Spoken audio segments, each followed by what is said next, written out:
उस बदरंग हो चुके कार्ड को देखता हुआ रुद्र मन ही मन खुद को कोस रहा था और बड़बड़ाए जा रहा था। तेरे साथ ना हमेशा यही होता है।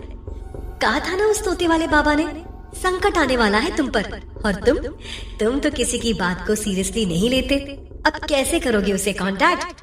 कहाँ तलाश करोगे इतने बड़े शहर में? मन ही मन अपनी बेवकूफी पर बड़बड़ाते हुए रुद्र ने बेकार हो चुके कार्ड को डस्टबिन में फेंका और अपना हेलमेट पहनते हुए बोला, आज जो हो जाए उसे ढूंढ कर ही रहूंगा। हे ईश्वर, आज मदद कर देना, आगे मैं संभाल लूंगा। और बड़बड़ाते हुए रुद्र अपनी बाइक स्टार्ट कर मार्केट की ओर निकल पड़ा। लेकिन उस लड़की को ढूंढना भूसे के ढेर में सुई ढूंढने के बराबर था। रिपोर्टर होने के नाते रुद्र शहर के चप्पे चप्पे से वाकिफ था, लिहाजा उसने शॉपिंग मॉल से लेकर मेट्रो स्टेशन तक, नाइट क्लब से लेकर बियर बार तक और यहाँ तक कि चाय की टपरी पर भी उसे ढूंढने की कोशिश की। लेकिन वो लड़की क्या, उसकी परछाई भी रुद्र के हाथ नहीं आई। उस लड़की को ढूंढते ढूंढते रात घिरने लगी थी। थका हारा रुद्र निराशा के साथ अपने घर की तरफ लौटने लगा। सुनसान हाईवे पर धीमे धीमे वो अपनी बाइक लहराते हुए मन ही मन सोचे जा रहा था, क्या यार, डील हाथ में आते आते रह गई। तुझे उसी वक्त उस लड़की को कॉल कर लेना चाहिए था। कम से कम फोन नंबर ही सेव कर लेता। 2 रुपए की कॉल के चक्कर में इतना पेट्रोल और टाइम तो वेस्ट नहीं होता। ये सोचते हुए रुद्र अपनी बाइक दौड़ाए चला जा रहा था कि अचानक उसने तेजी से ब्रेक लगा दी, क्योंकि उस सुनसान सड़क पर एकाएक कोई लड़की उसकी बाइक के सामने आ गई और उसे देखते ही रुद्र चिल्लाते हुए बोला, तुम यहाँ? तभी रुद्र के सामने वही लड़की अचानक से आ गई जिसे वो पूरे दिन ढूंढ रहा था और जो उस रात रुद्र के घर आ गई थी और फिर तुरुक्षणी के बारे में बताकर अचानक कार्ड देकर चली गई थी। उस लड़की के अचानक ही अपने बाइक के आगे आने से रुद्र बुरी तरह से चौंक गया था। ये सुनते ही और रुद्र को सामने देखकर वो लड़की भी घबराए हुए लहजे में बोली, सवाल जवाब बाद में, अभी जल्दी चलो यहाँ से। इस पर रुद्र ने उसे हैरानी से पूछा, लेकिन तुम इतनी रात को इस सुनसान इलाके में क्या कर रही हो? इस पर छल्लाते हुए वो लड़की तेजी से बाइक पर बैठते हुए बोली, ओफो, कहा ना सब कुछ बताऊंगी, लेकिन पहले निकलो यहाँ से जल्दी, वरना मेरे साथ साथ तुम भी बहुत बड़ी मुसीबत में फंस जाओगे। ये सुनकर रुद्र भी थोड़ा घबरा गया और उसने फौरन अपनी बाइक आगे बढ़ा दी और बाइक को रेस देते हुए हाईवे पर आगे बढ़ने लगा और बोला, तुम्हें पता है मैं दिन भर तुम्हें ढूंढ रहा था और देखो तुम मिली भी तो कैसे, अभी मरती मेरे हाथों से। ये सुनकर उस लड़की ने रुद्र की बात पर हैरानी जाहिर करते हुए कहा, मरना तो सभी को है, खैर नंबर तो दिया था तुम्हें, तो फिर मुझे ढूंढने की क्या जरूरत थी? इसके जवाब में रुद्र बाइक पर ही अपनी पूरी कहानी बताने लगा, जिसे सुनकर वो लड़की खिलखिलाते हुए बोली, यानी बेवकूफी में तुम्हारा कोई मेल नहीं है ना? ये सुनकर रुद्र के चेहरे पर एक छोटी सी मुस्कान उभर आई, मानो उसकी बेवकूफी पकड़ी गई हो। उस लड़की से बात करते हुए रुद्र एक पल के लिए भूल चुका था कि अभी अभी वो किसी मुसीबत की बात सुनकर इस लड़की के साथ भागा है। वो ये सब सोच ही रहा था कि तभी उस लड़की ने रुद्र की पीठ पर थपथपाते हुए कहा, बस बस यहीं आगे कट पर रोक दो। इतना सुनते ही रुद्र ने फौरन ब्रेक लगा दिया और बाइक रोकते हुए इधर उधर देखने लगा। उसने देखा चारों तरफ एक अजीब सा सन्नाटा था और पूरा इलाका भी सुनसान ही लग रहा था। ये देखते ही रुद्र चौंकते हुए बोला, क्या जगह है ये?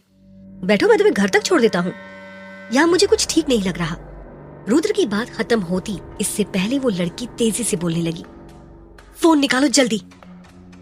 रुद्र उसकी इस हरकत पर एकदम सकपका गया और कुछ बोलता उससे पहले वो दोबारा बोली, जल्दी करो रुद्र, फोन निकालो, टाइम नहीं है। सुनसान इलाके में उस लड़की की इस हरकत से रुद्र डर गया। आखिर वो जानता ही क्या था इसके बारे में, पर फिलहाल वो कुछ सोचने की हालत में नहीं था और उसने डरते डरते अपना फोन निकालकर उसकी ओर बढ़ा दिया और कुछ अनहोनी होने के डर से बाइक स्टार्ट कर आगे बढ़ने ही वाला था कि लड़की ने मोबाइल लौटाते हुए कहा, निमिषा, याद कर लो, यही नाम है मेरा और नंबर सेव कर दिया है। अब मुझे ढूंढने के लिए तुम्हें भटकना नहीं पड़ेगा।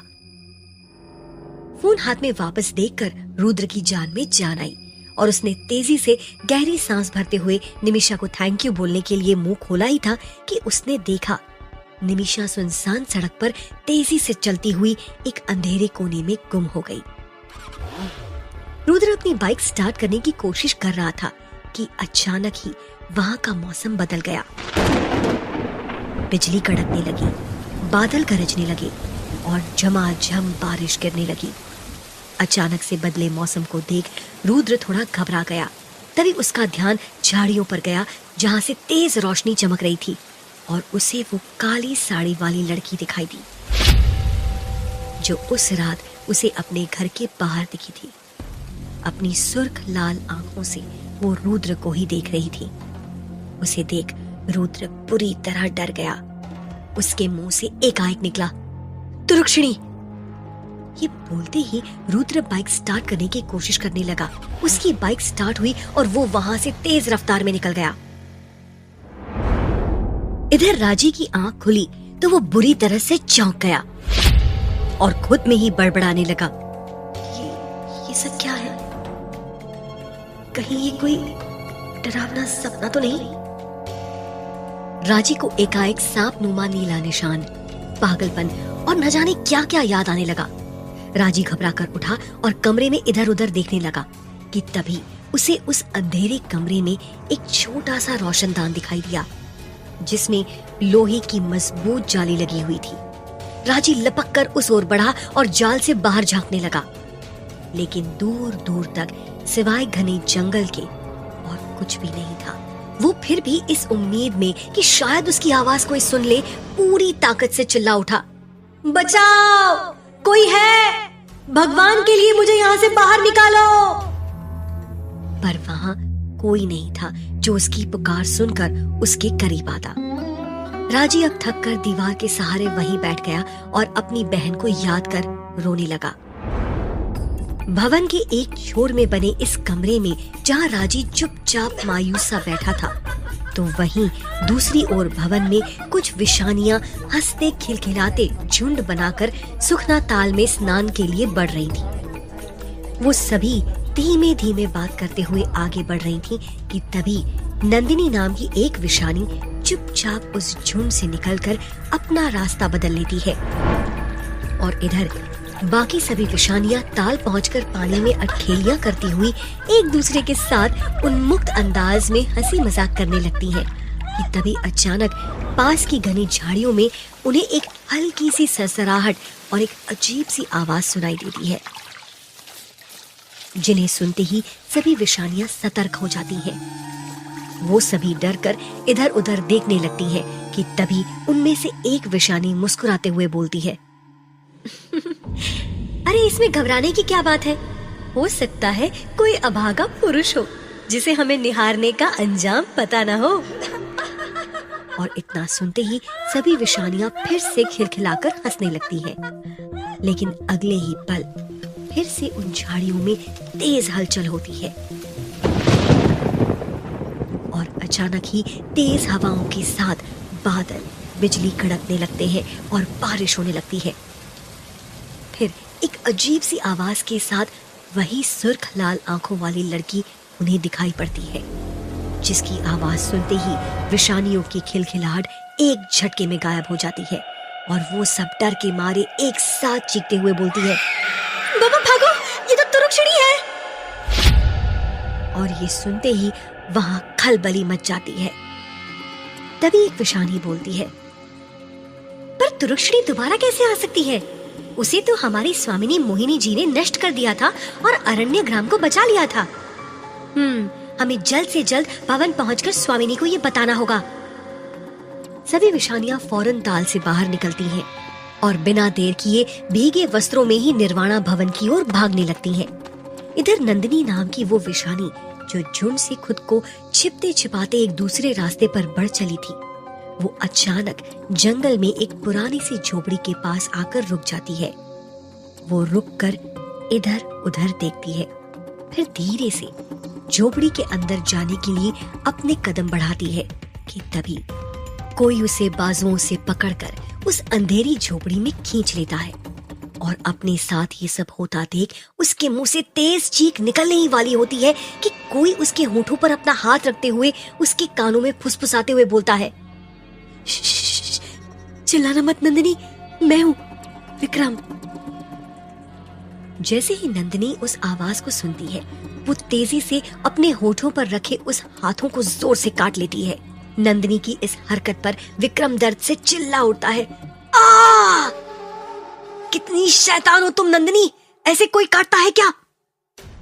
इस पर नंदिनी भी नकली गुस्सा दिखाते हुए बोलती है, और जो तुमने किया ऐसा भी कोई करता है क्या? देखो अब तक मेरी सांसें कितनी तेज चल रही हैं। मैं डर गई थी विक्रम। नंदिनी की ये बात पूरी हो पाती इससे पहले ही विक्रम ने उसे अपनी बाहों में भर लिया और उसकी गर्दन को चूमते हुए बोला, डर कैसा नंदिनी, तुम और मैं यहाँ सुरक्षित हैं। ये बोलते ही विक्रम के होंठ नंदिनी के अंगों पर फिसलने लगे। विक्रम नंदिनी के जिस्म से साड़ी हटाते हुए धीमे से उसके कान में फुसफुसाने लगा, नंदिनी, इस पल का कितनी बेसब्री से इंतजार था मुझे। मैं रोज यहाँ आकर तुम्हारा इंतजार करके खाली हाथ वापस लौट जाता था। और इतना सुनते ही नंदिनी शरारत भरे अंदाज में बोल पड़ी, लेकिन आज तुम खाली हाथ नहीं लौटोगे। और ये बोलते ही नंदिनी ने विक्रम को अपनी ओर खींच लिया। विक्रम भी अब पागलों की तरह नंदिनी के होठों को गहराई से चूमने लगा और धीरे धीरे वो दोनों उस वीरान जंगल में, उस टूटी फूटी झोपड़ी में एक दूसरे के भीतर समाने की कोशिश में जुट गए। जहां नंदिनी निर्वाणा भवन के बाहर अपने प्रेम प्रसंग में डूबी हुई थी, वहीं दूसरी ओर निर्वाणा भवन में मोहिनी एक बड़े से कमरे में अपने सुनहरे आसन पर विराजमान होकर कुछ विषानियों से जवाब तलब कर रही थी। केतकी, अरण्य ग्राम के मुखिया ने आगे की कार्यवाही शुरू की या नहीं? 4-5 विषानियां जो सर झुकाए मोहिनी के सामने खड़ी थीं, उनमें से एक ने कहा, जी मोहिनी जी, अरण्य ग्राम का मुखिया अपने आदमियों के साथ खुद आसपास के गांव कस्बों में ये चेतावनी देने गया है कि शाम ढले सुखना ताल से लेकर निर्वाणा भवन तक का हिस्सा पुरुषों के लिए निषेध है। केतकी के मुंह से ये जवाब सुनकर मोहिनी ने गहरी सांस भरते हुए अपनी आंखें बंद कर ली और गंभीर स्वर में बोली, सिर्फ आसपास के गांव कस्बों से क्या होगा केतकी? ये चेतावनी दूर दूर तक शहरों में गूंजनी चाहिए। मोहिनी की इस बात को सुनकर केतकी और सभी विषानियों ने रजामंदी में सिर हिलाया और कमरे से बाहर की ओर निकलने लगी कि तभी मोहिनी ऊंची स्वर में बोली, तुम यहीं रुको वर्तिका। वर्तिका घबरा कर रुकी और मोहिनी ने एक झटके में अपनी आंखें खोलते हुए उससे पूछा, आज दिन कौन सा है वर्तिका, और साल? वर्तिका इन सवालों को सुनकर थोड़ी उलझन में पड़ गई और मन ही मन कुछ हिसाब लगाने लगी। तभी मोहिनी कुटिल मुस्कुराहट के साथ ऊंची आवाज में बोली, लगता है कि तुम भूल गई हो कि 24 साल पूरे होने में बस अब कुछ ही अरसा बाकी है। ये सुनते ही वर्तिका के चेहरे का रंग अचानक से उड़ गया। उसके हाथ पैर थर थर कांपने लगे। वर्तिका को कोई अंदाजा ही नहीं था कि मोहिनी उसकी दुखती नफ्स पर हाथ रख देगी। वर्तिका डरी सहमी सी एक पल के लिए बस डरी हुई नजरों से मोहिनी की तरफ देखती रह गई। जिस तरह वर्तिका के जीवन में मोहिनी के इस सवाल से तूफान आ चुका था, तो वहीं प्रेरणा भी अपने भाई अमृत के लिए हर दिन एक नए तूफान से लड़ रही थी और भरी दोपहरी वो अलग अलग टैटू शॉप में जा जाकर टैटू डिजाइनर्स से सवाल जवाब कर रही थी, ताकि कोई भी उसे उस नीले सांप नुमा निशान के बारे में बता सके।